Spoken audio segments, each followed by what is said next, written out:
its wars, but they can never hinder the power of the Lord. He will not be shaken, his truth will never fail. Rest in the assurance that Jesus will prevail. The word still has its answers, the blood alone still saves. God is still our refuge, and the gospel still remains. Souls can still be rescued, for mercy still redeems. Rejoice, the tomb is empty, and Christ is still the King, the King. Never be discouraged, or let your heart forget. There is hope and victory, for Jesus conquered death. He'll return in power, but till that glorious day, lift his banner higher, stand strong and keep the faith. The word still has its answers, the blood alone still saves. God is still our refuge, and the gospel still remains. Souls can still be rescued, for mercy still redeems. Rejoice, the tomb is empty, and Christ is still the King, the King. Unchanging and unmoving, sovereign and supreme, our hope and our salvation, we still declare, we still believe. The word still has its answers, the blood alone still saves. God is still our refuge, and the gospel still remains. Souls can still be rescued, for mercy still redeems. Rejoice, the tomb is empty, and Christ is still the King. Souls can still be rescued, for mercy still redeems. Rejoice, the tomb still empty. Rejoice, the tomb still empty. Rejoice, the tomb still empty. And Christ is still the King. Christ is still the King.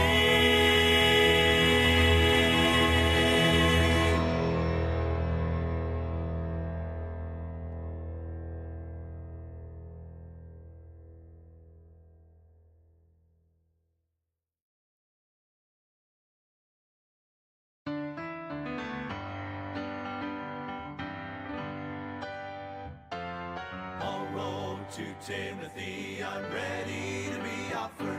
The time of my departure now is at hand. I have fought a good fight. My course is now finished. A crown now is waiting when before God I stand. There is laid up for me a crown of bright glory. That is why I must run this race faithfully. There is reserved for me up in heaven a mansion. That is where I shall live eternally. Peter said, I've got an inheritance waiting. it's incorruptible and fades not away. I am kept by God's power through faith unto salvation. It now is awaiting to be revealed someday. There is laid up for me a crown of bright glory. That is why I must run this race faithfully. There is reserved for me up in heaven a mansion. That is where I shall live eternally. There is laid up for me a crown of bright glory. That is why I must run this race faithfully. There is reserved for me up in heaven a mansion. That is where I shall live eternally. Well, there is reserved for me up in heaven a mansion. That is where I shall live eternally.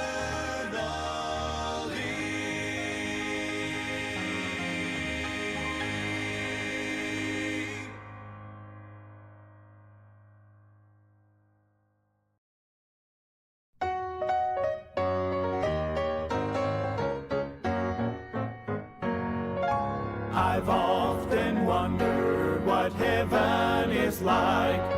Do the walls of jasper glisten in the morning light? Or will the crystal waters flow and carry praise on waves of glory? All the answers I will know when I take my flight. Make a bit of difference how large those mansions are. Fade off in the distance from the bright and morning star. So child, don't be disillusioned with all your questions here, 'cause you won't care or be disappointed when you get there. You will know that every question on earth has been erased when you need before His presence, all majesty displayed. So come and live with me forever in the place that God's prepared, where Every question will be answered. heaven awaits.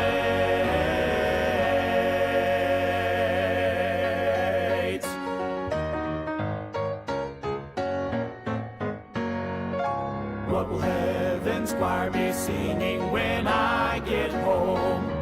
Will it be a new song never heard here below? Oh, I could ask a million questions, but when I am in His presence, there will be no need for guessing. Then I will know. Make a bit of difference how large those mansions are. Fade off in the distance from the bright and morning star. So child, Don't be disillusioned with all your questions here, 'cause you won't care or be disappointed when you get there. You will know that every question on earth has been erased when you need before His presence, all majesty displayed. So come and live with me forever in the place that God's prepared, where every question will be answered. heaven awaits. Make a bit of difference how large those mansions are. Fade off in the distance from the bright and morning star. So child, don't be disillusioned with all your questions here, 'cause you won't care or be disappointed when you get there. When you get there, know that every question on earth has been erased when you need before His presence, all majesty displayed.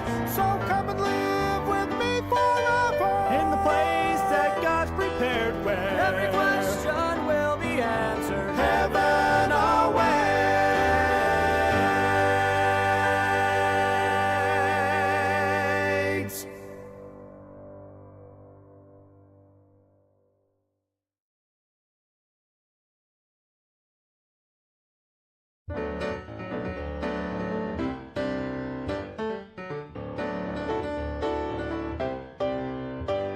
Elijah climbed the mountain, he was feeling down and out. It seemed like he was all alone, the only child of God around. He waited for a great and mighty visit from the Lord. But but the wind and the fire and the earthquake didn't speak. It was a gentle whisper that brought him peace. Expect the unexpected when God's about to move. He will meet our every need in ways we wouldn't choose. Be still and know He's in control. His power will come through. Expect the unexpected and watch what God will do. You're holding to the hope that your deliverance will come. It's easy to suppose you know just how the Lord will get it done, but He just might surprise you by the way He brings you out. His time and His will and His plan are never wrong, so trust Him till the answer comes along. Expect the unexpected when God's about to move. He will meet our every need in ways we wouldn't choose. Be still and know He's in control. His power will come through. Expect the unexpected and watch what God will do. Expect the unexpected when God's about to move. He will meet our every need in ways we wouldn't choose. Be still and know He's in control. His power will come through. Expect the unexpected and watch what God will do. Be still and know He's in control. His power will come through. Expect the unexpected and watch what God will do.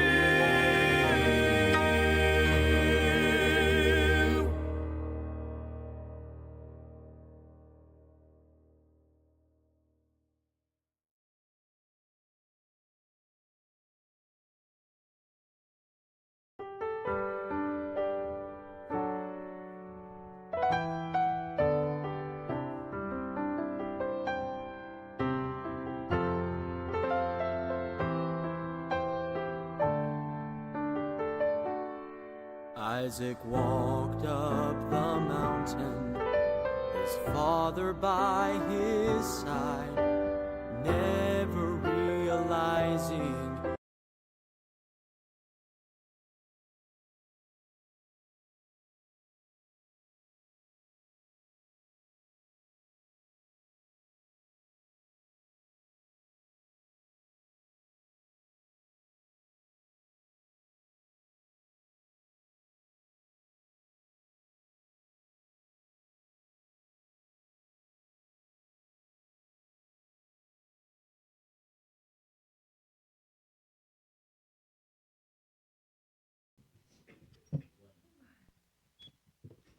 Amen po. Good morning sa lahat. Isang napakaganda at napakalamig na umaga sa ating lahat. Ganun din sa binabati una namin sa Google Meet, si Sister Geraldine, si Sister Beth, nandyan. At si Sister Tintin, wala pa si Sister Emilia. Okay, at maging dito sa studio, sila si Sister Mercy, Sister Risa, Sister Jamaica, at Sister Cherry kasama namin ngayon. Sila si Ma'am Sheila po, hintayin na lang po nating makakonect dahil sila ay nagbiyahe patungong Camp 7.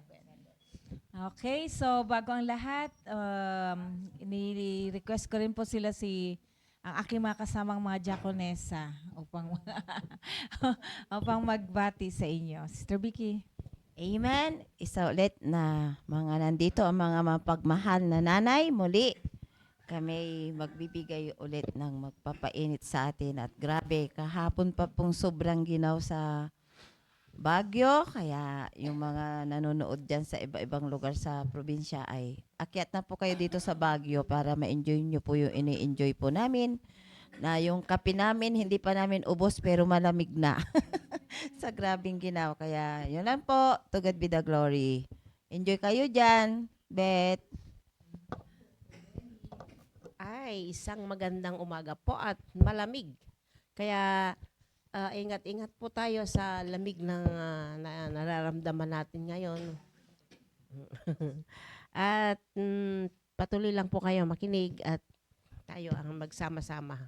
hanggang sa matapos. To God be the glory. Kung tayo ay nagfo 14 degrees below dito, sa Ginaw, 7 pa nga daw. Sa land down under. Kaya Brad Juni, nagfo 40 degrees naman sa init. Oo nga, baliktad. So, nang sobra din daw ang init. Na doon naman baliktad kasi nasa baba sila. Malapit na sila sa impyerno. Joke lang. Okay, so habang hinihintay namin si Ma'am Sheila mag-connect, yung mensahe muna, nasabi nga ni Ma'am Sheila kanina, that ang ating topic actually is that I may know Him.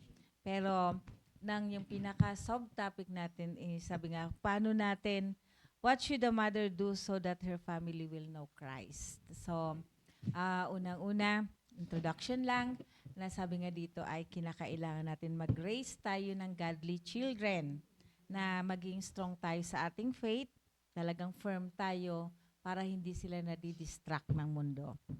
So, marami kasi tayo talagang kaagaw sa lalo na sa generation ngayon, yung mga generation na ng ating mga apo-apo. Ano naman tawag ng generation na to? Hindi na siya. Generation X, di ba? And then, alam. So, kasi saturated na tayo masyado ng mga sa media, yung mga maling mga pananaw sa buhay kasi sa mga napapakinggan na nga natin sa napapanood o kaya sa gadget kasi natin, swipe mo lang, click mo lang, meron na tayong iba yung makakapag-impluwensya sa atin, lalo na sa mga bata. At ang pagre-raise ng mga bata ngayon, marami tayong kaagaw at napakahirap kaya kailangan, sabi nga, maging matibay ang ating pananampalataya kasi battle talaga, nasa giyera tayo. Habang tayo mga bilang parents, sino-nurture natin ang ating mga anak kung paano sila, kung ano yung pamamaraan ng Panginoong Diyos. Sabi nga sa Proverbs 22 verse 6, ito yung very known na Proverbs, diba?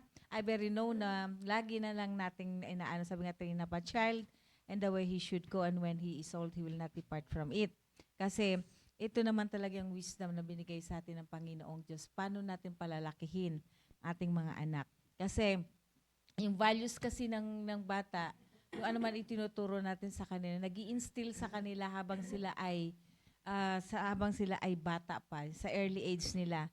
Kaya nga, ano man ikaw na parents ka, nasabi nga dito tayo ay nabigyan ng responsibilidad na i-raise natin yung ating mga anak na meron silang Christ-honoring values na sinasabi na nandoon yung practical na inaano nila yung guidance ng Panginoong Diyos. Bible-based ang ating mga strategy bilang parents at sabi nga dito kapag nagawa natin to, possible na magkakaroon tayo ng strong foundation sa kanilang pananampalataya simula pa lang sa ating mga tahatahanan. So, sabi nga number 1 nga, ito tayo ay maging genuine na yung relationship natin sa Panginoon, maging tunay, hindi siya peke, kundi sabi nga dito na kasi sa lahat na napakikinggan ng ating mga anak, lalo na sa murang edad nila, kapag tinuruan natin sila maging intimate sila, yung relationship nila sa Panginoon, ay sabi nga dito, magpa-follow yun, hindi na mahirap para sa kanila ituro kung yung ano dapat gawin nila bilang kagustuhan ng Panginoong Diyos. So sabi nga, siyempre hindi natin sa relationship na yun, hindi natin dapat winawala ang prayer. Kasi nga, yung battle nga lang natin sa mga kaagaw natin sa pagtuturo sa kanila at siyempre, para ipanalangin din natin yung ating mga anak. Sabi nga dito na, kinakailangan yung family devotion, napaka-importante, yung Bible reading na magkakasakasama kayo at yun nga minomonitor natin yung ating mga anak kung paano sila namumuhay, kung paano sila naglilingkod o kaya paano sila ginagawa nilang araw-araw na activities nila na kasakasama ang Panginoong Diyos. Kasi magdesisyon lang kahit bata yan, kinakailangan nilang mag-decide. Maggumawa ng isang desisyon, yung whether pipiliin nila yung tama o pipiliin nila yung mali. So, kailangan na doon nga yung constant guidance nga. Na yung guidance na yun, walang mga panggagalingan kundi sa Word of God. Kasi basahin nga lang natin ng Proverbs, napakarami na di bang instruction. Marami ng dapat nating maraming mga guidance na, marami ng turo ang Panginoong Diyos sa Proverbs pa lang. At sabi nga dito na kailangan yung ating Sunday activity hindi natin pinagpapaliban kasi tinitingnan tayo ng ating mga anak.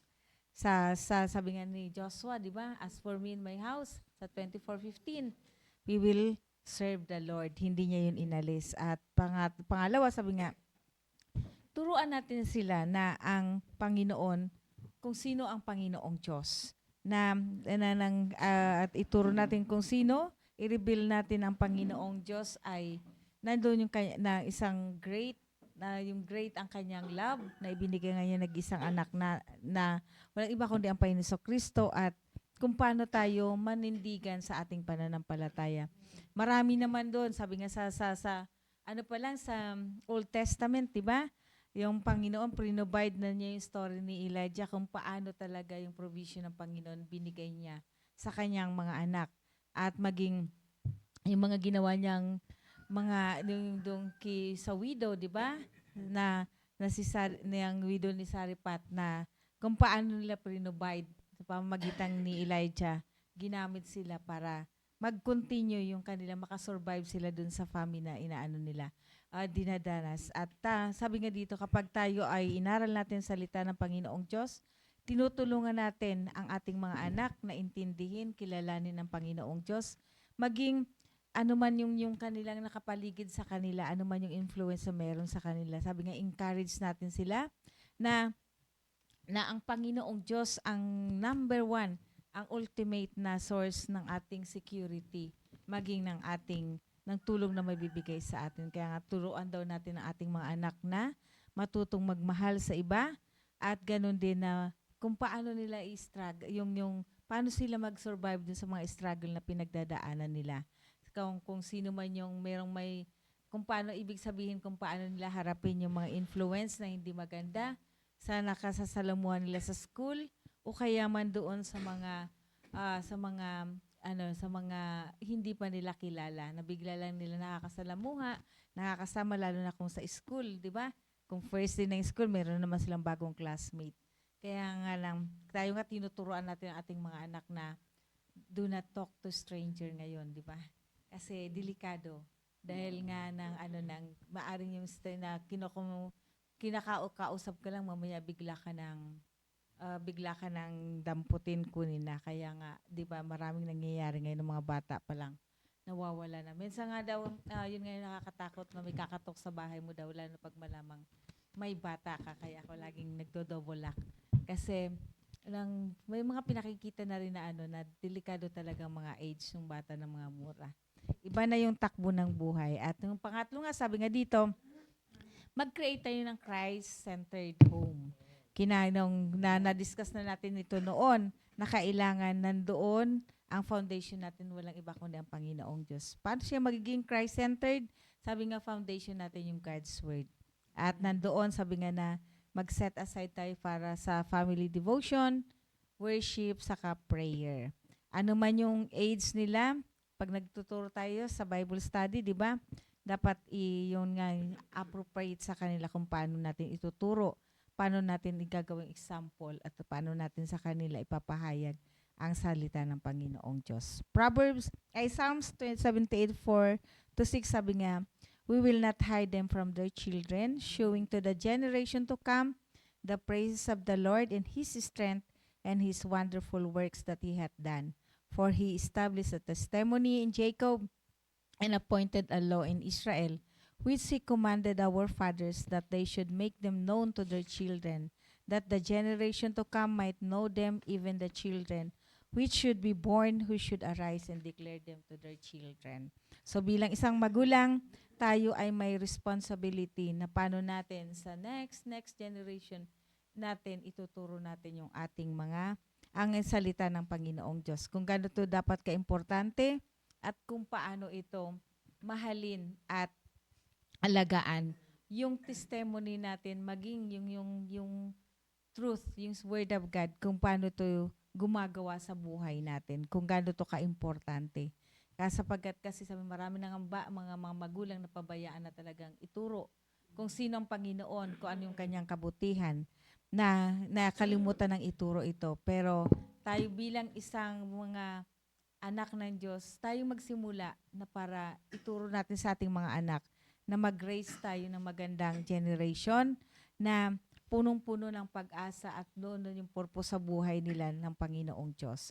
Na ma-identify sila saan man sila pumunta na sila ay talagang may kinikilalang Panginoong Diyos. Yun lang po.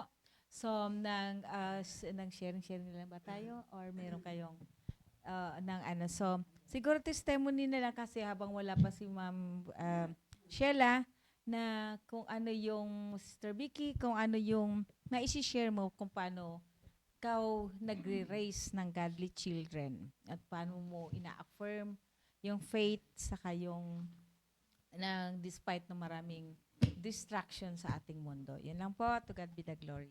Amen, Ma'am Elizabeth. So, yan. Ang ganda natin, fast talk daw eh. So, anong oras na yan? Dapat hindi ako lalagpas kasi pag lumagpas ako, magpapakape ako daw. Okay lang magpakape kaysa pagkapihan, di ba? So, yun po. Napakaganda yung sinabi ni Sister Beth sa pag-introduction niya po. Kaya kailangan, lahat nung sinabi niya, alam ko, ginagawa sa kanyang mga anak. Kasi, yan, Sir Junie, kahit wala ka rito, andyan si Elizabeth. Siya yung nagpupus, hindi ikaw yung pinupus. Yung mga anak nyo ngayon ang pinupus niya. So, di ba, yun ang napakagandang isang nanay. Taga-pus, di ba? Sa tama. So, ayun. At yun nga ang natin kung paano natin iaano yung buong family natin. Yun po yung pasasalamat ko sa Panginoon na masasabi ko na andyan ang Panginoon na nagpo-protect, nag-guide sa amin, buong family, na hanggang dyan na sa hanggang mga apo ay nandyan yung salita ng Diyos na ang church talaga, the Baptist Church of PMA, ang katulungan natin para ipakilala mabuti sa ating buong family kung sino ang Panginoong Hesukristo. Kaya nga po, andyan yung challenge ng ating pastor sa atin. Magsulwin, pag nasulwin mo, pag nasyaran mo ng salvation, invite mo sa church. At pag nakarating sa church, andyan, pabaptize natin. Napakahalaga po yung baptism para andoon na talaga ipapaunawa natin na yung baptism ay yung pagsunod sa Panginoon. Kaya lang, yung nga po, paano nga nila susundin kung hindi nila talaga kakilala. Kaya napakaganda po tuwing preaching, sabi ng pastor natin, huwag tutulugan, pahalagahan. At nung last prayer meeting, talagang makita natin yung pagmamahal ng Diyos na ginamit ang ating mahal na pastor para yung mga kabataan ay talagang paalalahanan na talagang ibang-iba yan. Parating sinasabi ni Sister Beth kung ano yung generation ngayon.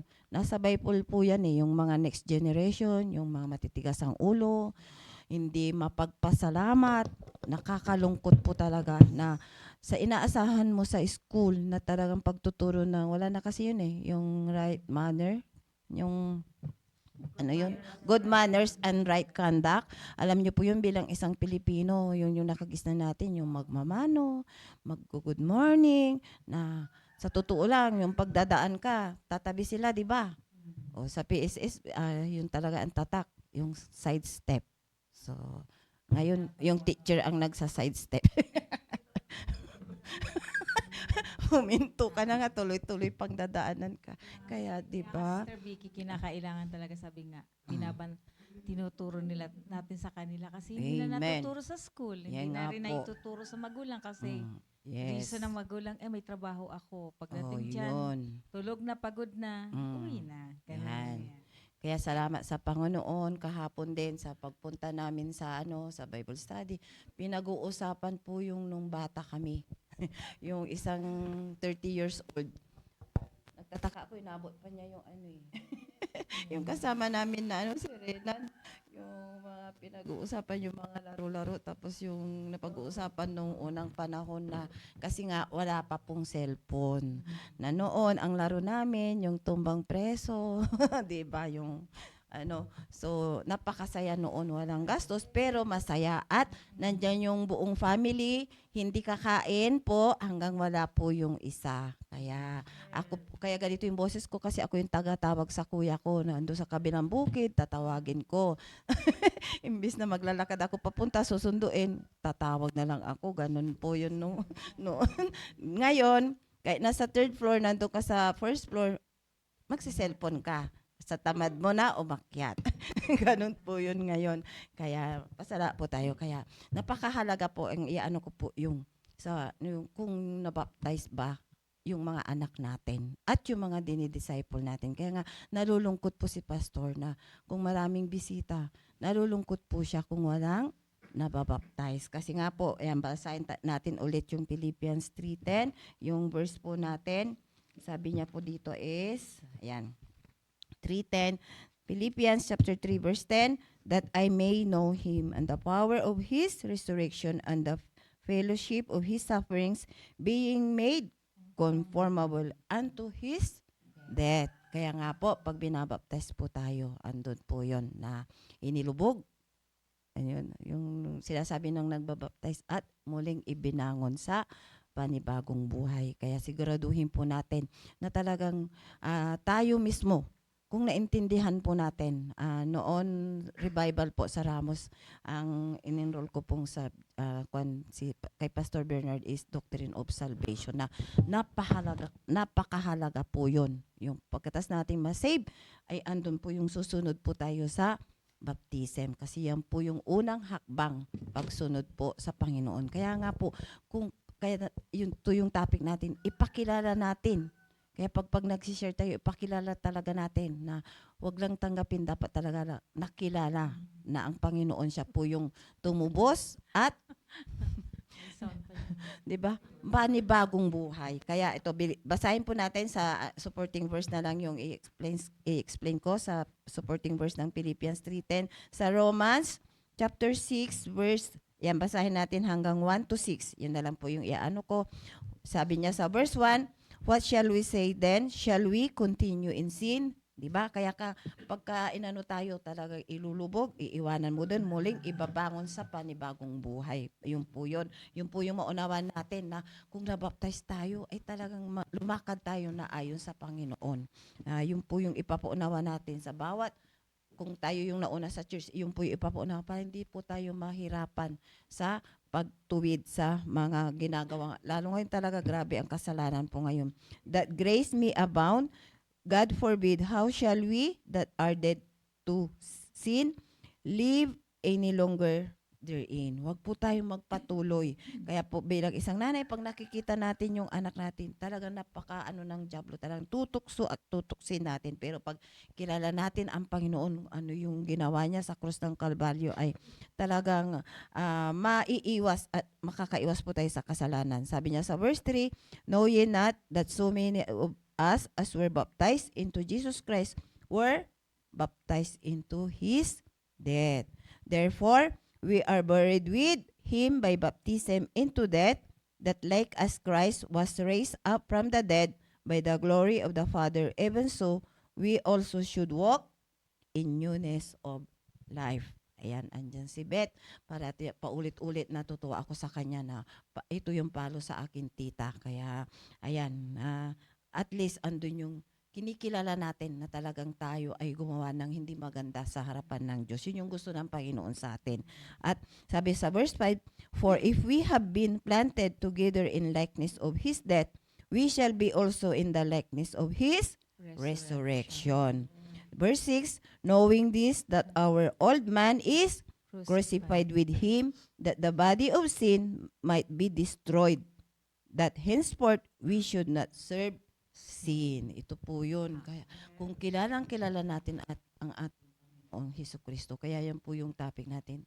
Ipakilala natin kung anong ginawa ng Panginoon sa atin, sinave, niligtas, at yan po, sumunod po tayo sa tubig ng bautismo, ay lumakad po tayo na ayon po sa salita ng Diyos. Kaya, tingnan, last verse na aki isi-share, sabi niya sa Galatians 2:20, Galatians. Ayan, tinandaan ko na eh. Nawala ko Kasi sa sinusulat ka ano. na. Ay, Galatians 2:20. Ayun. Sabi niya po rito sa Galatians, ayan, ang napakagandang verse. Ito po. Ayun. I am crucified with Christ. Nevertheless, I live, yet not I, but Christ liveth in me. And the life which I now live in the flesh, I live by the faith of the Son of God, who loved me and gave Himself for me.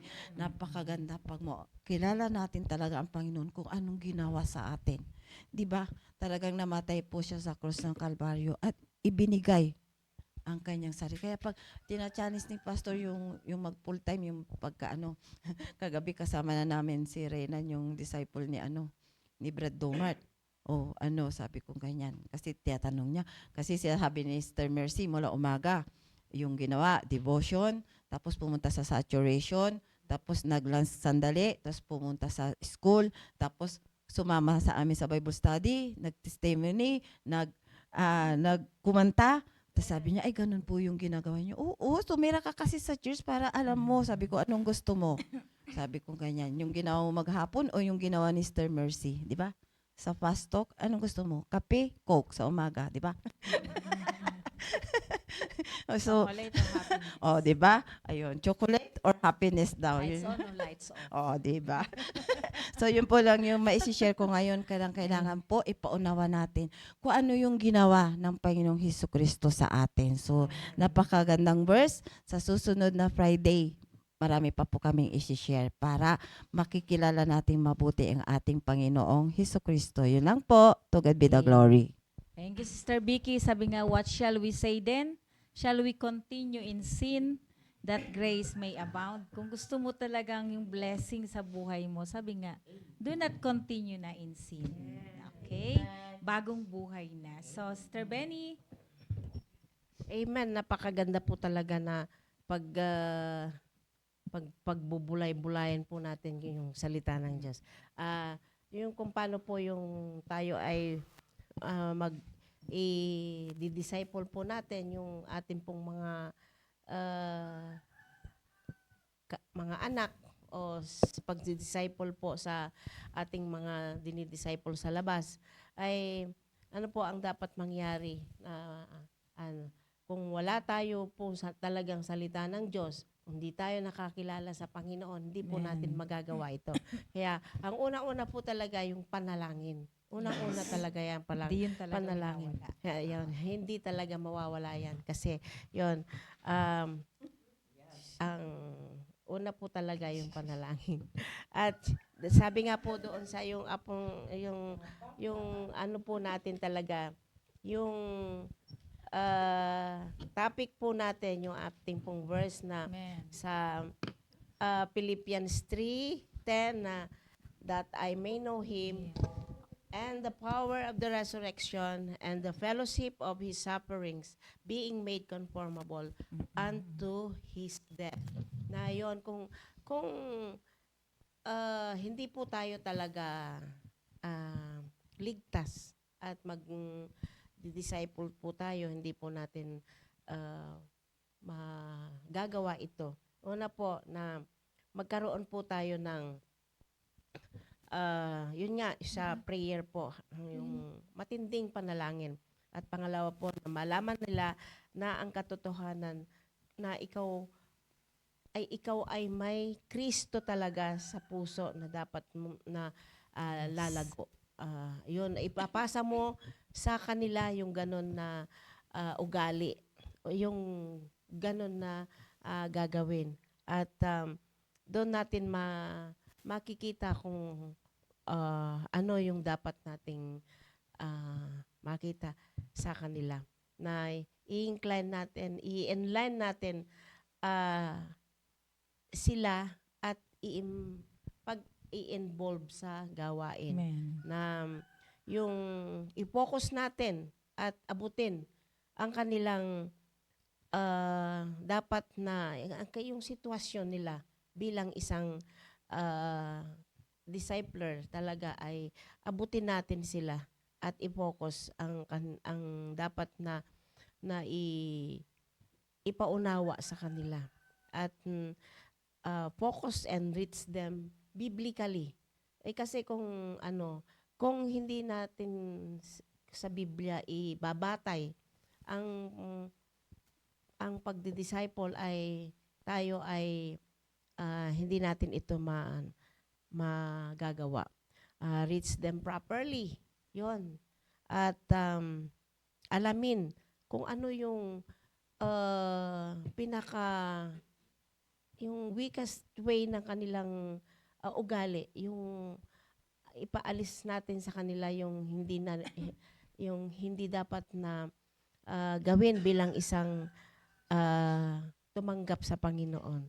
Na sabi nga dun sa Proverbs 1:7, sabi po doon ay sabi dito ay Proverbs 1:7, the fear of the Lord is the beginning of knowledge, but fools despise wisdom and instruction. Yes. Na parati po yun na sinasabi sa amin ni Pastor tuwing devotion na magkaroon tayo ng takot sa Diyos at humingi tayo ng wisdom at makinig. Yun. At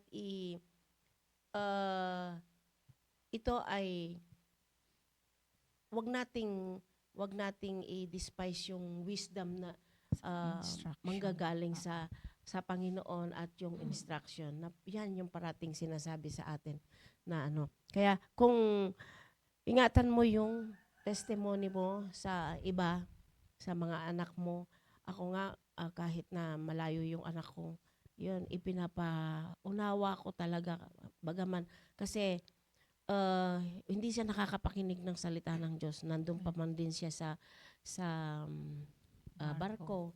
Pero yun yung pinapaanuhan ko siya, tinatawagan o kaya i-message ko yung dapat na yung mga salita ng Diyos na dapat niyang malaman. Yun, na kahit na siya ay malaki na or matanda na, andun pa rin yung paggabay ko bilang isang ina sa salita ng Diyos. Yun yung focus natin at ipaabot yung biblical na gawa at biblical na pananalita. Na alamin kung ano nga yung yung dapat na malaman nila bilang isang ina na nangangaral ng salita ng Diyos, bakit hindi mo ipaano sa anak mo? Yun yung kahit nga kay Grace, kapag andito na yan, talagang inaano ko siya, sinasabihan ko na Kaya, use them and teach them where they can apply. Yun. Yun yung dapat natin gawin bilang isang nakakilala sa Panginoon at dinidisciple ang mga anak at ibang tao. Yun lang po. Amen, Sister Vicky. Tama nga po yun. Sabi nga, mahirap magturo, sabi nga, sa maliit, pero mas mahirap talaga magturo sa may edad na. Kasi sabi nga, naugatan na yun. Amen. Yun po Pero talaga. nandun yung paniniwala natin na kung ano man yung foundation na tinuro natin sa kanila, ligaw man sila, babalik at babalik sila doon. So, napaka-importante din yung prayer. Nakikita ko yung difference kasi mayroon akong youngest generation sa apo at meron naman ako older na generation yung sa mga anak ko. Kaya niluluhod ko talaga yun sa Panginoon kapag may nakikita ako na tama nga yun, sabi nga ni Sister Benny, kahit malaki na yung kanyang mga anak, nandun pa rin yung kanyang pagtuturo, pagre-remind sa kanila. Yun naman ang trabaho natin bilang isang parents kasi kailangan i-remind natin sila. Dapat nandun nga sa kanila na kung mayroon na tayong nakikita medyo sumasala pa, kinakailangan sawayin gaano man sila katanda. At minsan mahirap na yun kasi minsan meron ng kumbaga saan ba yan? Meron ng protesta sila pero ang manindigan tayo, sabi ko nga sa kanila, hanggang may nakikita kong mali, iko-correct ko kayo.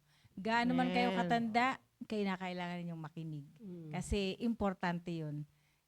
Yung katuruan nga pauwi na ako, kayo papunta pa lang. Amen. Talagang totoo naman yun yung kasabihan ng matanda na yun. Kailangan ituro natin, i-remind natin sila. Hindi tayo tumitigil na magturo gaano man kaedad nila. Amen. Gaano man katanda na sila. Okay? Ma'am Sheila po, kayo na po. Hello po, good morning po sa mga mothers dyan sa studio. At yung aming pupuntahan sana ay sobrang layo kasi kaya nag-usap kami ni Sister Irene.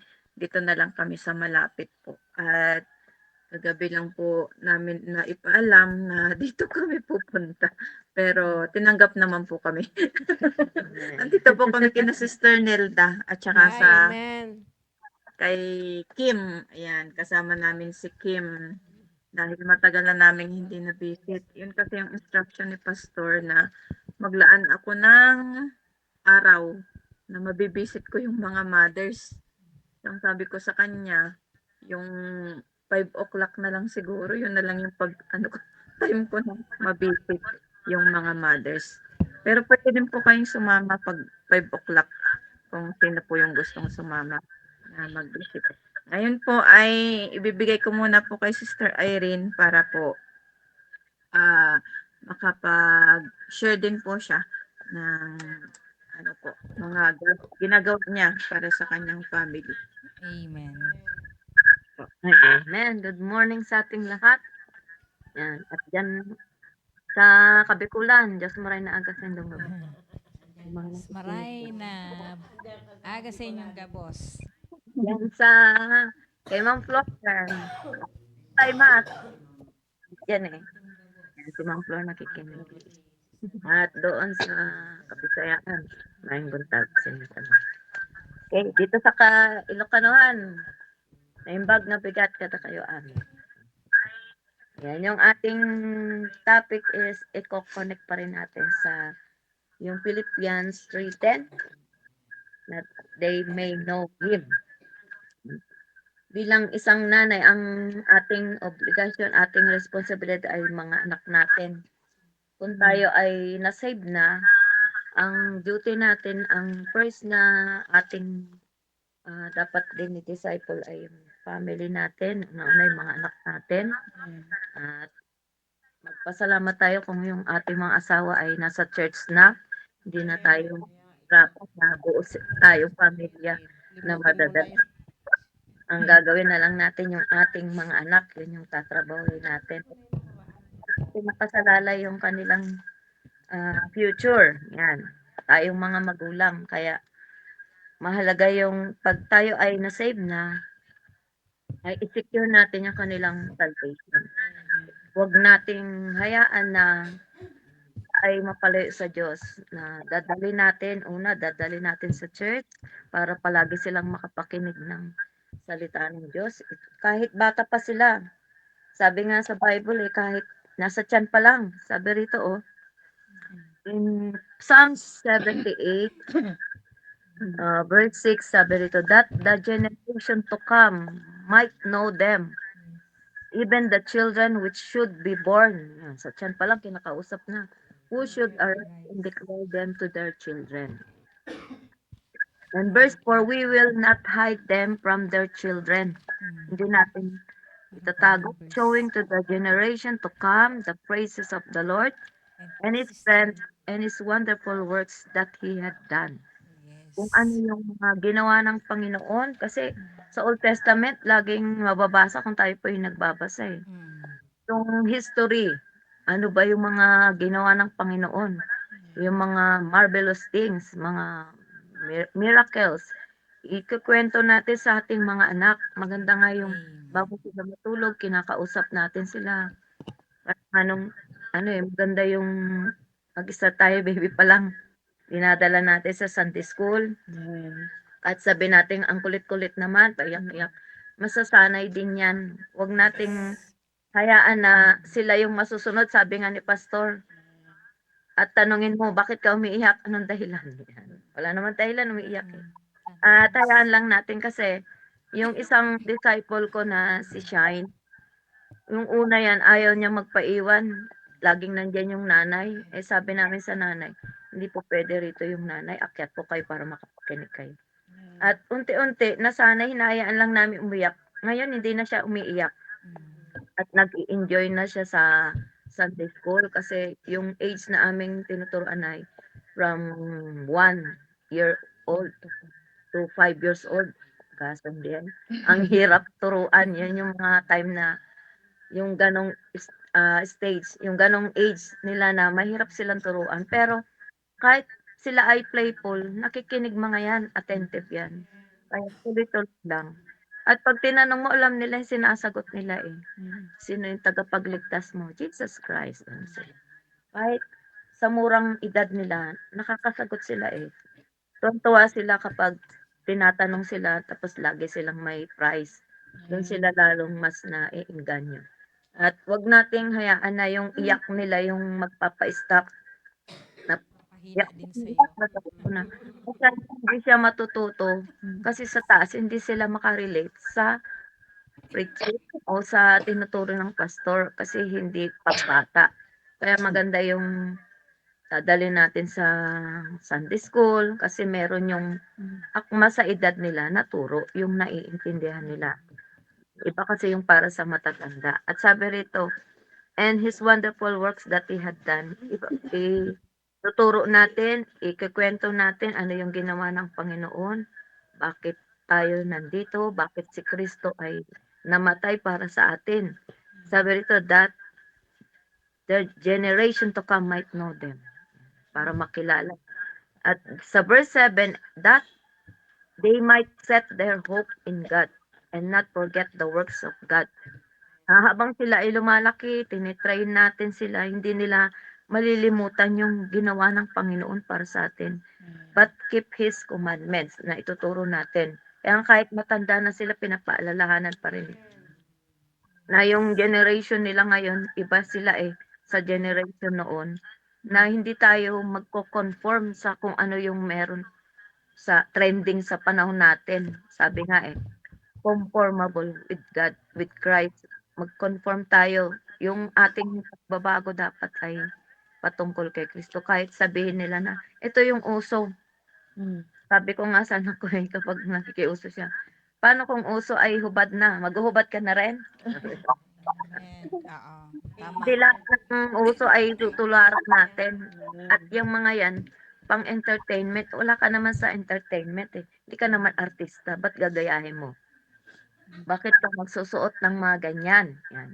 Kaya nga mahalaga yung sa ating mga magulang ay na kahit ganyan yung takbo ng panahon natin ay talagang i-correct natin sila kasi ilang oras silang nasa labas. Diba?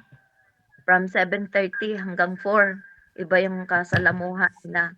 Kaya pagdating sa atin, ilang oras na lang yung nakakausap natin sila. Tapos hindi pa natin kakausapin. Kaya mahalaga yung kakausapin natin sila.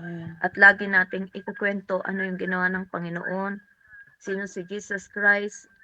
Yan. Kaya nga sabi sa Philippians 3:10, that I may know Him. Yan. Kapag naturuan mo na siya, and the power of His resurrection. Ano ba yung purpose, yung gospel, yung the death, burial, and resurrection of our Lord Jesus Christ, para tayo ay hindi mapunta sa impyerno. Ganun tayo kamahal ng Diyos. And the fellowship of His sufferings. Na kung nakakaranas man tayo ng paghihirap, ay kasama yan na nakikipag-isa tayo sa Panginoon. Kaya pag sinabing fellowship, communion, yan, na yung paghihirap ng Panginoon dapat kasama tayo. Kumbaga, ginawa siya yung naghirap, tayo ang gagawin na lang natin, akayin yung ating mga anak, mga disciples, ituturo natin, kahit sabihin natin na ang hirap turuan. Andun dapat yung patience natin sa pagtuturo sa kanila. Yan, that I may know Him. Na isang araw, masasabi ng ating mga anak, pag natuto sila, that I may know Him. Para makilala ko pa siya ng lubos.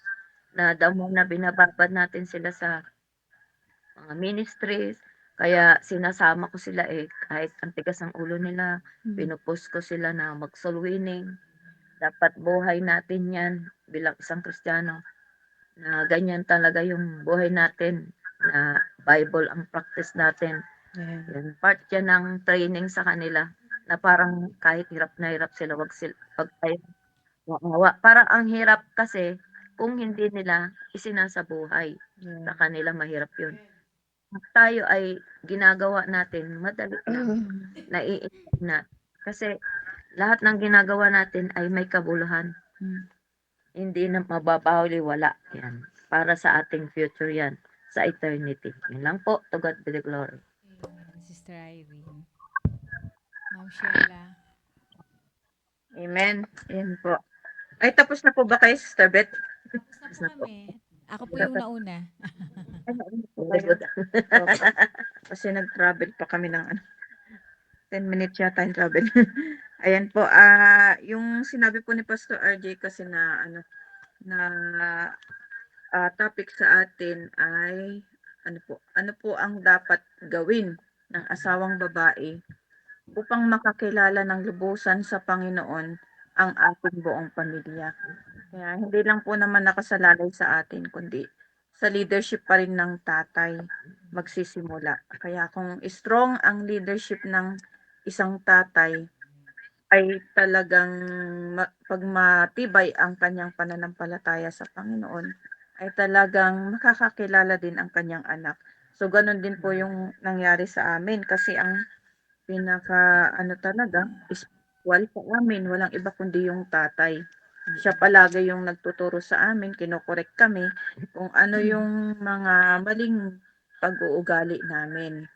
And then maganda rin na ang asawang babae ay nakikinig sa kanyang asawa kung matibay ang kanyang pananampalataya sa Panginoon.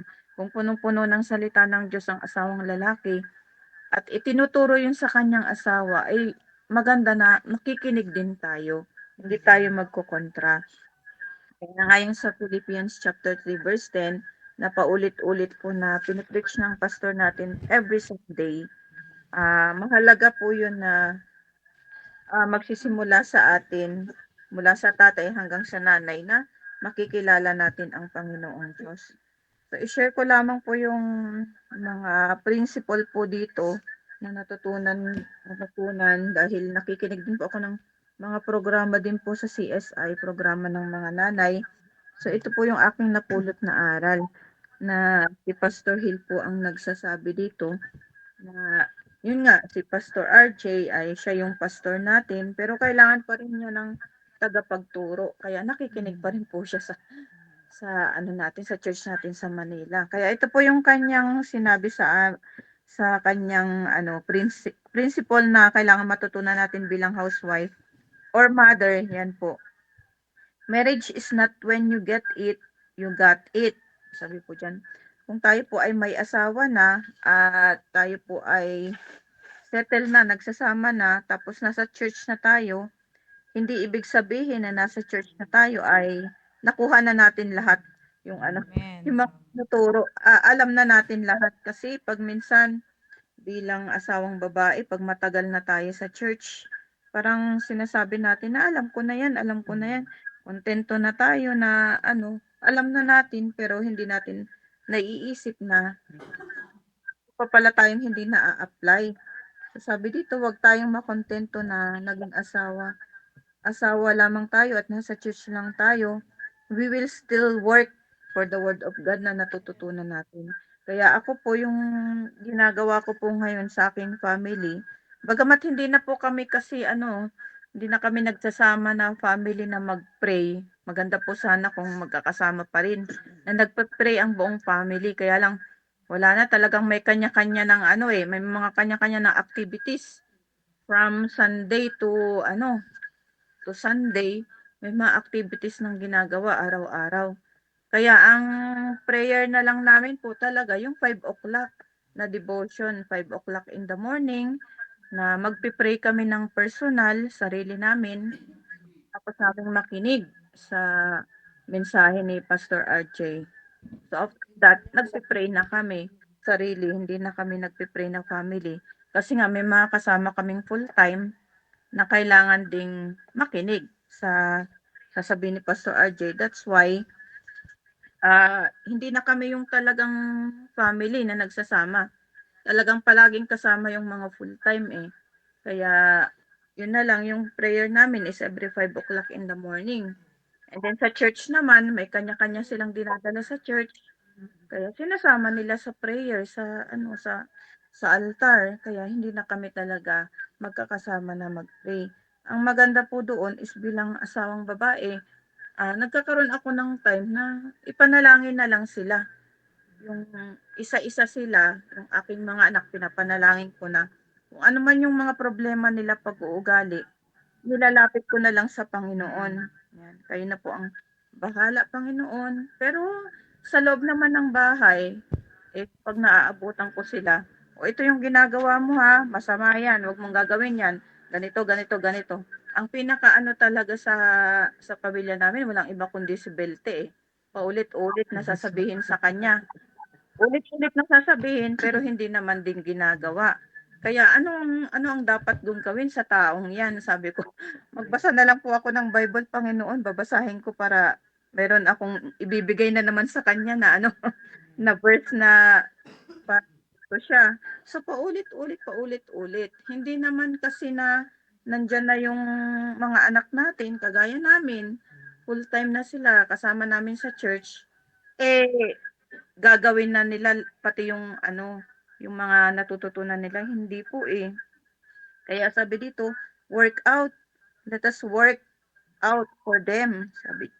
Tapos sabi dito, keep on working on your marriage. Dahil yung marriage, yung family ito yung powerful institution na ginawa ng Diyos. Dahil ito yung paraan para mag-multiply yung image of God. Kaya si Pastor RJ naman, wala namang problema po sa kanya eh. Kasi yung leadership niya is very strong. Marami siyang ginagawa para yung kanyang spiritual life ay ma-level up. So ako rin, ginagawa ko rin, magbasa ako ng Bible. Basahin ko ng basahin yung Bible ko and ang gagawin ko is manalangin ng manalangin. Kung merong mga oras na may ginagawa ako, kinakausap ko pa rin po ang Panginoon. Kausap ko kasi wala akong kasama nasa labas sila lahat. Sinusunod nila yung utos ni Pastor RJ, ganun. So yun yung time na kapag may ginagawa ako, naglalaba ako, kinakausap ko ang Panginoon. Panginoon, ito po yung pupuntahan kong bahay. Sinasabi ko ganun. Nawa Panginoon, kami ay tanggapin sa bahay na ito. Yun lagi kong sinasabi. Tapos yung mga anak ko, Panginoon, di maayos ang pag-uugali nila, pinapakita nila sa mga ibang tao, Panginoon, tulungan niyo po, kontrolin niyo po sila, ipaalala niyo po yung kanilang mga natututunan sa church. So yun po yung aking ginagawa kapag wala na si Pastor RJ at nasa labas na sila. Naglalaba ako o naglilinis ako, kinakausap ko na lang po ang Panginoon dahil alam ko naman na nandyan naman siya sa lahat ng oras. Kaya tinitingnan ko na meron pa ba yung image ng Panginoon sa kanila. Dahil talagang nung bata pa po sila at nag-aral sila sa labas, talagang inalis po sila dahil naiimpluwensyahan sila ng worldly influence. At bilang asawang babae, dapat nandoon pa rin ang prinsipyo ng salita ng Diyos. Ano man yung napapakinggan ko sa pulpit, ay kailangan kong gawin. Hindi ko dapat kontrahin. Hindi ako kukuha ng verse sa Bible upang kontrahin yung sinasabi ng aking asawa. Siyempre, kailangan kong ayunan yun.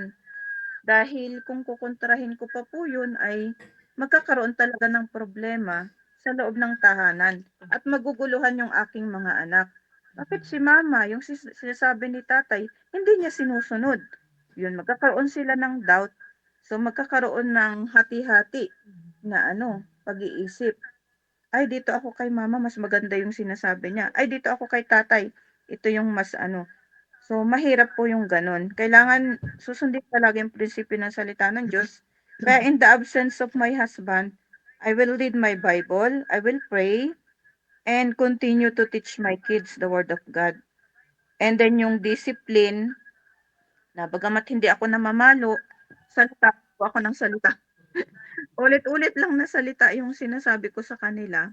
Pero effective naman yun kasi, hangga't kasama ko sila ay yun, meron silang panahon na mapagbulay-bulayan yung mga sinasabi natin.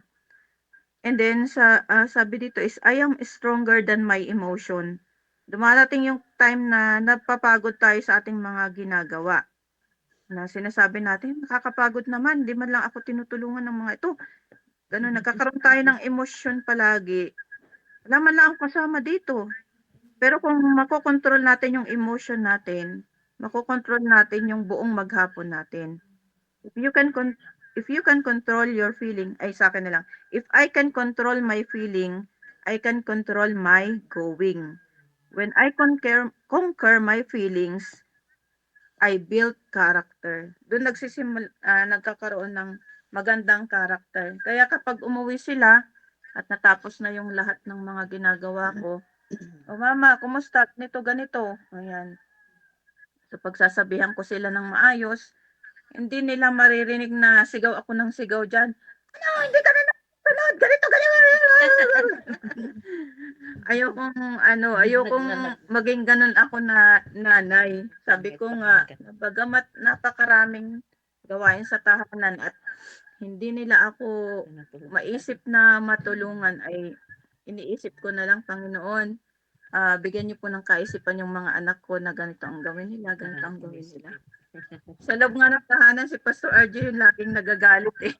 Sabi ko, "Eh, bakit nagagalit ka naman?" Siya yung palaging nagagalit kasi nga nakikita niya yung mga kapabayaan nila. Siyempre talagang magagalit naman. Sabi ko, "Pastor RJ, anong gagawin ko? Matutuwa ako sa kanila." Nasasabi ko, "Ganda-ganda, hindi kayo naghugas ng plato. Very good. Ay, ang ganda-ganda, very good. Hindi niyo nilabhan yung damit niyo. Gano'n ba ang gusto mong" sabi niya sa'kin.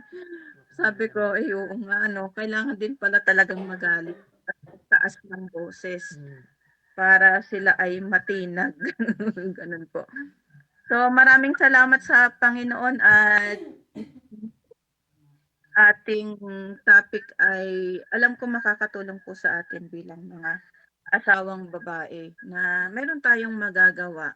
Sa ating testimony pa lang na ipapakita sa ating mga anak, hindi man tayo magsalita, makita nila na tayo ay nagpe-pray, makita nila na tayo ay nagbabasa ng Bible, makita nila na lagi tayong nasa church, ay ang Diyos na rin ang kakausap sa kanila na unawaan nila, "Ay, yung nanay ko ganito pala.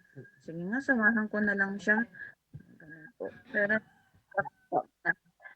ang Diyos ay kakausap ko sa kanila. At hindi ko po palalagpasin yung meron pang 3 minutes. Kung pwedeng mag-share lamang po ng maiksi yung aking mga kasama dito sa si Kim. Kasi matagal ko nang hindi na-visit si Kim, eh. Ano yung kanyang mai-share din, kahit maiksi lang. Good morning po sa ating lahat. Nagpapasalamat po ako sa Panginoon na nakapasyal dito sila at nagbahagi ng salita ng Diyos ulit. Nakapakinig ulit ng salita ng Diyos kahit sa tagal ng hindi nakaka-attend sa church. Nagpapasalamat ako sa Panginoon na yung parents ko parang sila na nagpapatuloy, nagre-remind sa amin na umattend every Sunday. Sila rin yung nagdadala sa mga anak ko papunta sa simbahan kapag nasa trabaho ako. Saka kahit si kuya rin nagre-remind, "Kim, simba kayo," ganyan. Kaya nagpapasalamat po ako doon. Si Sheila nagme-message pag may time, send ng link kapag may mga service every Sunday or weekday. Salamat po. Amen. Mother, good morning sa ating lahat. Ako naman po, bilang nanay, hindi po ako naman nagkukulang sa kanila na magpaalala at saka hindi po ako nawawala sa akin yung panalangin po talaga. Yun po talaga ang ating sandata. Kaya po, hindi po yun nawawala sa akin yung panalangin po sa aking anak, sa aking dalawang apo, lalo na po si Eman dahil po siya ay may karamdaman. Kaunting lalo po ganito po ang panahon, talaga pong umaatake na naman yung kanyang asma. Kaya po talagang kahit anong ingat namin, talagang tinatamaan talaga siya. Kaya panalangin talaga. At saka gano'n din po, bagamat hindi naman ako masyadong active sa church, eh, pinapanalangin ko din po ang sarili ko para po magpatuloy at ano, saka magpatuloy at saka mag-grow din po sa Panginoon. Yun lang po, at to God be the glory. Amen, Sister Nelda. Yan po. Okay, amen, Sister Nelda, sabi nga ng meron silang knowledge, naturo natin knowledge about the Word of God, pero kumustahin naman natin lagi yung application nila sa buhay nila ng Word of God. Sa Google Meet, si Sister Emilia muna, baka naantok na. Good morning sa ating lahat. Sabi ko nga ay kwento ko lang, saglit lang. Nung andun naman ako sa Pilipinas ay nakita kung paano tayo mag-worship na nung ginagawa natin, lalo nga sa Sunday. Alas 4 pa lang ay nagigising na at naggagayak na.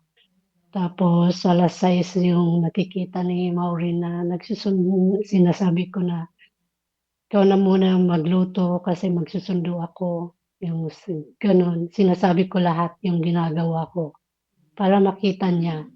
So, hindi naman tayo nagkulang. Kinakausap ko din na sabi ko kung umalis ako, yung anak mo, kahit yung anak mo na lang, yung i-save mo, yung iano mo doon sa church para hindi siya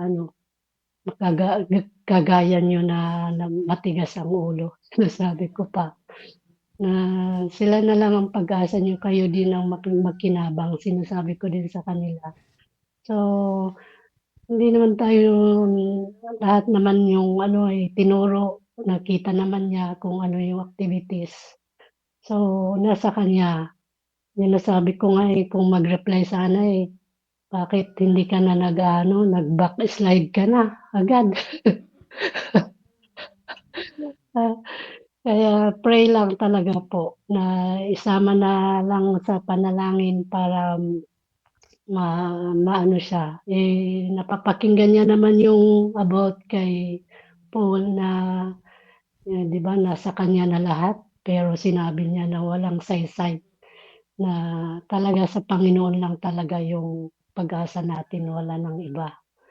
At yun lang po, salamat. Thank you, Sister Emilia. Si Beth naman. Sa Sister Tintin. Good morning po. Muli po, nagpapasalamat po sa devotion na ito.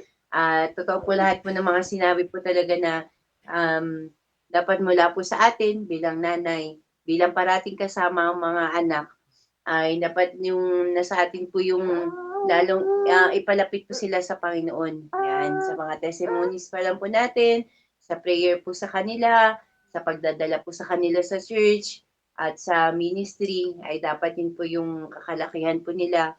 Yan, kahit baka makulit sila sa church, pero dapat andun po yung lalo pa nila makilala ang Panginoon. Thank you po, si Beth naman. Ating lahat. Okay, amen, Sister Beth. Sa kaligtasan na akin natanggap po. And then, bilang isang napunta sa church po na young people na working. Then naging pasaway. Meron po inang si Pastor na just one sin can destroy your life. Opo, tama po yun.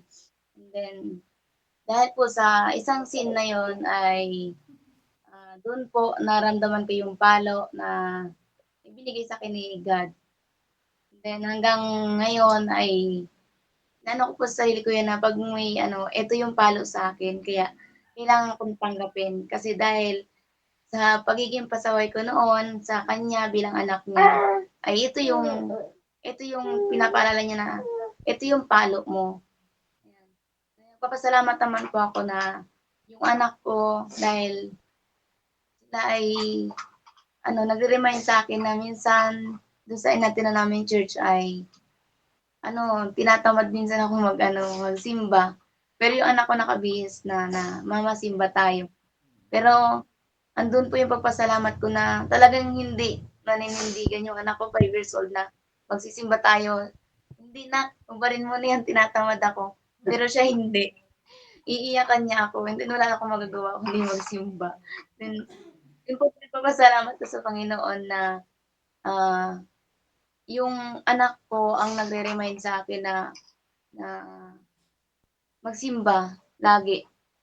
And then, ang pinag-pray ko na lang po ay yung asawa ko na nawa ay mapunta rin sa simbahan na sinisimba namin, makakilala sa Panginoon at tumanggap sa Panginoon. Yun lang po, to God be the glory. Amen. Sister Beth, thank you. Sister Geraldine?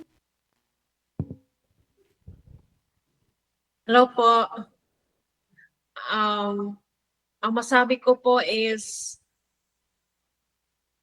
sa mga research ko noong panahon po, madali po daw tayo malulong sa negativity po.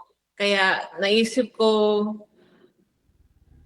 na pag ganyan negativity, madali lang magbalik ka agad sa Word of God po kasi yun po talaga ang nakakatulong sa atin.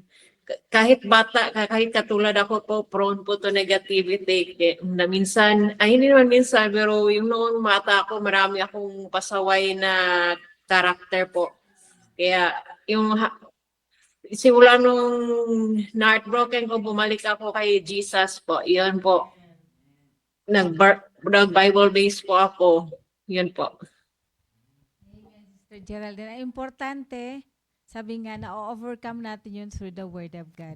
Ano man yung kamukha rin sa Sister Beth, sabi nga, ano naman yung pagpapalo. Huwag na tayong laging mananatili na pinapalo kasi ako, pero pag-pray natin na ma-overcome natin yun. Kasi sabi nga, may pagpapalo kasi mahal tayo ng Panginoong Diyos. Nire-remind tayo. Pero after na malusutan natin, merong magandang buhay na nasa in the future na kapalit noon. Pag-pray lang natin yung husband mo, sabi nga dito na ang napaka-importante, tinuruan natin sila ang ating mga next generation kung paano ni-raise natin sila na maging godly at bilang isang magulang, hindi tayo tumitigil na magkaroon man sila ng sarili-sariling buhay na hindi nila iiwanan ng Panginoong Diyos.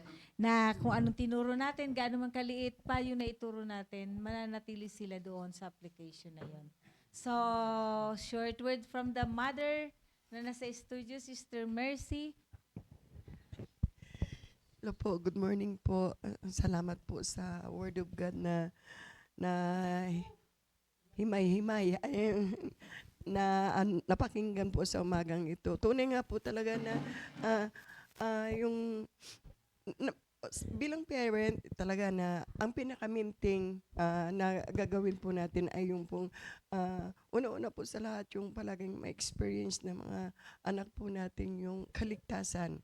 That is the main thing. Kahit anong pagtuturo mo sa kanila, kung wala pa si Kristo sa kanilang puso, ay baliwala po yun. Kaya the main thing talaga is soul winning na talaga mawin muna natin sila. Base sa experience ko po, ang mga anak ko, mula sa panganay hanggang sa bunso, one-to-one ko po sila na soul winning. Hindi by group, kundi one-to-one po talaga na ni soul winning ko po sila. At thank God at by the grace of God, sila po tumanggap sa Panginoon. Although, tinitira po ni Satan talaga yung Kristiyanong family na sa aming devotion talaga kahapon na hindi natin alam kung kailan naaatake si Satan. Kaya talagang yung talagang ni Pastor, encourage niya kahapon, huwag hihiwalay sa salita ng Panginoon talaga. Kasi hindi natin alam kung kailan aatake si Satan. Yun po. Thank you po very much. Thank you, Teresa.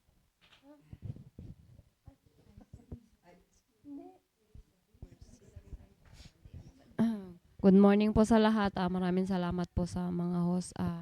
Sa akin naman po, bilang nanay po na may maliit pa lang po ay ayun nga po, hindi po talaga natin iwasan yung ano na pinapasok po talaga tayo ng jablo ng wala sa hulog. So ayun, ako po na marami pang dapat pagdaanan sa anak ko ay yun nga po ang ginagawa ko din po ay pinagpre-pray din po siya na siya din po ay makakilala sa Panginoon. At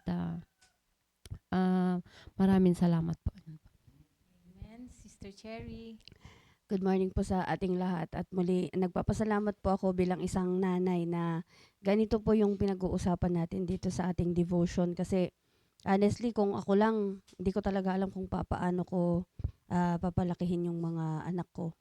Sabi nga lalong-lalo na ngayon lumalaki na sila, marunong nang magprotesta pag may tinuturo, pero isang bagay na yung narinig ko nga din kay Ma'am Sheila na sabi niya na kung ipapakita natin na tayo mismo sumusunod sa authority. May mga simpleng rules, simpleng mga instruction na minsan ay minamaliit natin, pero tama nga yun na maaring yun yung paraan ng diablo para i-deceive tayo. Pero yung kung meron tayong obedient heart, submissive heart sa man of God na itinalaga sa atin, ano man yung mga instruction niya ay hindi natin sasawayin. Pag nakita yun ng mga anak natin ay maaring sa ngayon, disobedient pa sila, pero makikita nila yun sa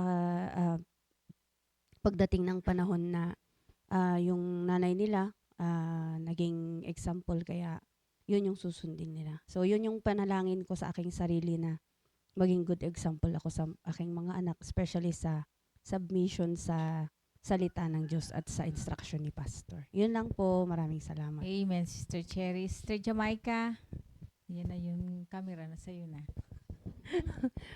Magandang umaga po. Maraming salamat po sa mga napakinggan po nating umaga ngayon. At ako naman po bilang isang nanay, yung ginagawa ko naman po sa mga anak ko para may pakilalang Diyos sa kanila ay pag kami po nagpe-pray buong family, kami lang, ay yun yung ginagrab kong opportunity kasi isa-isa kami nagpe-pray. So pinagpe-pray ko po sila isa-isa. Pinaparinig ko po talaga sa kanila. Halimbawa kay King James, ang panalangin ko sa Panginoon, bigyan niyo po ng wisdom si King na piliin niyo pong maging blessing. Tanggalin niyo po yung kapasawayan niya po na bigyan niyo po siya ng wisdom. Yun po yung sinasabi ko po sa kanya, tanggalin niya po yung mga kalokohan niya, maging blessing po siya sa amin at sa iba.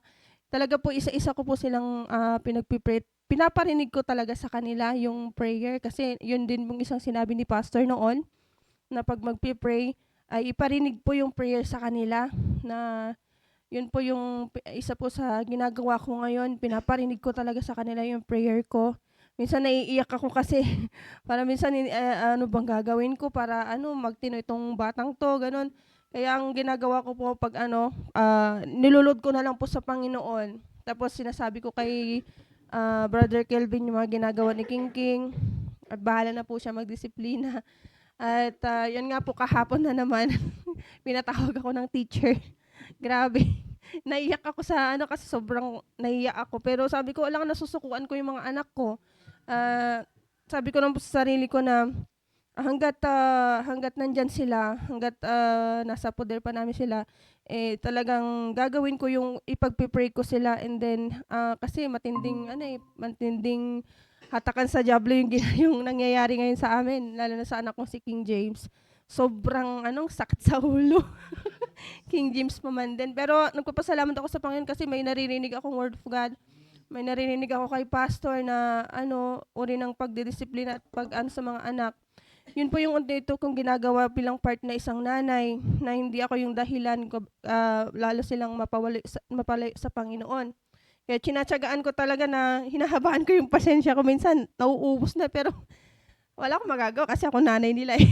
Pero salamat sa Panginoon kasi meron tayong wisdom at salita ng Diyos na pinanghahawakan natin para i-train yung mga anak natin. Hanggat nandyan sila, sige lang, train lang po natin. At yun po yung natututunan ko at ginagawa ko po sa mga anak ko. At yun lang po. Thank you po. Amen. Salamat mga mothers. Sabi nga, napaka-importante talaga pinagpipray natin sila. Bagamat tinuro natin detalye, pero kumusta naman paano nila i-apply yun. So, napaka-importante yun na talagang dapat tinututukan by detalye. So, sa ano lang po, sa FB Live, yung mga nasa FB Live, greet lang namin si Sister Myra. Good morning sa inyo, Sister Olen, Sister Heidi, si Sister Lina Pahaligada Pantala. Yun. So, for yun lang po yung nakikita ko na. Sister Bibian Haramillo. Amen. Andyan siya. Sister Ariel, good morning po. Good morning, Sir Ariel. Yun. Yan po. Sister Joyce. Yan lang po. Okay. Thank you po. So, ano nga sabi nga dito na bagamat na ini-enjoy natin, lalo na Sister Vicky, si ako, saka Sister Benny, may mga pamilya ng aming mga anak. Pero nandun pa rin yung prayer natin na kasama nilang kanilang mga spouses na mag-continue silang mag-believe in work, in faith with Christ Jesus. Nandun yung prayer natin na habang sila ay lumalaki, hindi nila iiwanan yung kanilang faith. Nandun pa rin yung Word of God sa kanila, pinamumuhay nila, at mag-continue sila sa legacy na sinimula namin pinamumuhay. So, yun lang po, tugad din yun. Amen. So, hindi po, pasensya na, nag-overtime na naman kami kasi 5 nga naman kami yung pinakamaraming host. Sa 5 nga naman na host, meron pa sa studio at sa Google. So, Ma'am Sheila, may sasabihin po kayo? Po, kasi nag-overtime na po tayo. Kailangan na nating Si Ma'am Julie. mag-closing prayer. Sino pong mag-closing prayer? Sister Vicky. Sige po. Let's pray. Dakilang Diyos, muli kami po'y nagpapasala, Panginoon, muli sa oras na ito. Andiyan po muli ang iyong salita na bigay po sa amin ng wisdom para maituro po at maging blessing po sa kapwa nanay. Kaya Panginoon, sa lahat po na mga verses na naibigay po sa bawat isa po sa amin, tulungan niyo po kami na mai-apply po ito. At andon, lalo-lalo po mga nanay, Panginoon, ay salamat sa privilege na kami po isang nanay na andyan po kayo na binigyan niyo po kami ng iyong salita para mag-guide sa aming mga anak, Panginoon, at sa aming mga dinidisciple. Kaya sa araw na ito, sa mga gagawin po, manguna po kayo sa bawat school, bawat klase muli, mga bata po natuturuan po, ay nandun po, Panginoon, na matanggap po nila ang iyong salita para sila din po yung next generation na alam po namin, Panginoon, na hindi po mawawala ang iyong salita na andyan na pagpapatuloy po namin. Kaya Panginoon, salamat po sa The Baptist Church of PMA, sa mga programa na nandyan po ang aming pastor na patuloy po na nag-guide po sa amin. At bukas po sa family devotion muli, gisingin niyo po ang inyong mga anak. Sa bawat pamilya po, Panginoon, makita po nila yung importansya ng inyong salita. Kaya salamat po sa lahat. Mahal na mahal po namin. Ito po kayo, Panginoon. Ito po aming dalangin sa pangalan ni Jesus. Amen. Thank you po, Sister Melissa. Bye-bye. Thank you po. Bye, Beth. Sister Geraldine. Pangelena nag-join.